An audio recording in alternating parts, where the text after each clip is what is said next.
Hello and welcome to a Smurd video, and here is the Morbius, the Living Vampire Omnibus. And I thought it was quite fitting to do this review today, as Morbius, the film, is released today.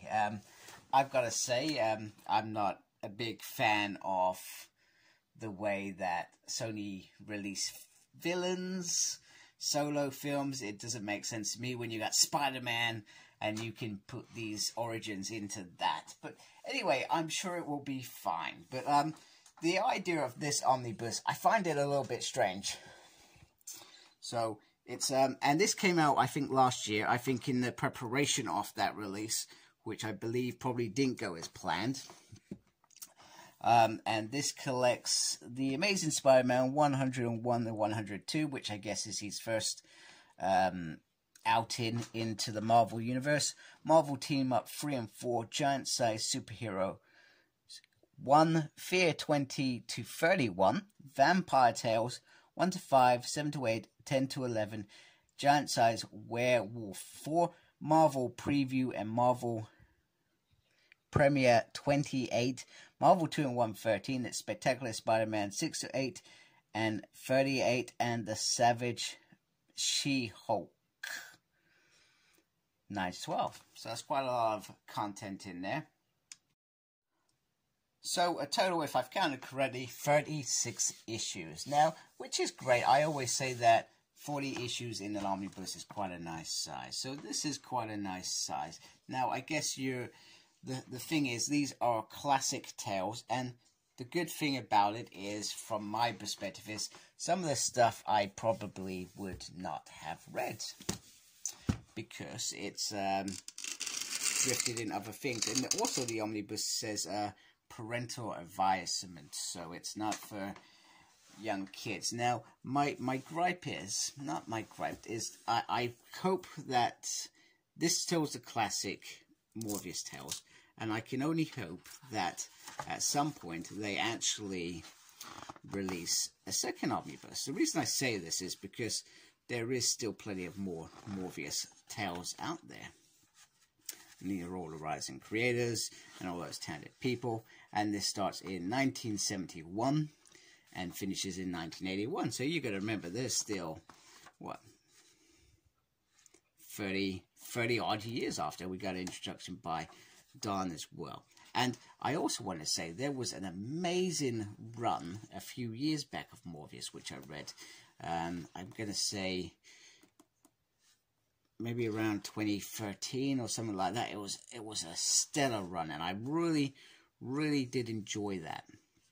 And I think it was only about 13 issues. Now, I guess the thing is, are they going to take all of, like Venom, they had all these solo issues, but then they also took out the ones that just cross-referenced into Spider-Man, etc. in the later omnibuses. Are they going to do something like that with Morbius? Or is this just a one-off because it was being released and people might be interested in how his comic universe was? So it's quite interesting in terms of, I guess, what Marvel are thinking of. I'm quite excited to read this because there are lots of issues in here that I have never read before, which are specific around Morbius, obviously. So I'm quite excited from that perspective. But other than that, black and white, cool. Other than that, I don't think this would have been something I would have picked up if not for me, Morbius perhaps being released. And actually, that looks really awesome. I love that. Or the fact that it's Spider-Man 60th years, and I seem to be a Spider-Man nut at the moment, reading everything I get my hands on. So, but it does look good.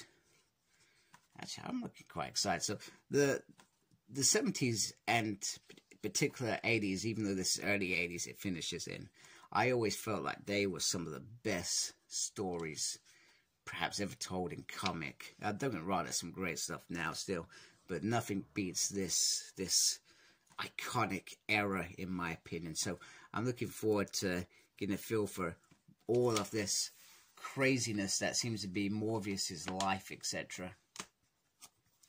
And let's see what... I should have looked at how many pages this had before I got to this point.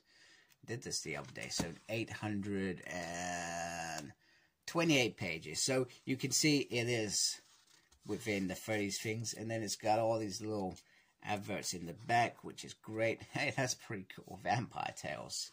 I'd never heard of it, so I like it when I hear stuff like that. It's like when I heard that K-Star had a run in the 80s, and I think, whoa, I completely missed that. So which looks good. There we go. Spider-Man, so some covers, classic Spider-Man. I think that's probably like X-Men's Classic, where they went and retold some of those stories to rope in new readers because they didn't have trade paperbacks back in the day. But yeah, I really do hope, my biggest thing is, I do hope that if they do another omnibus, that they actually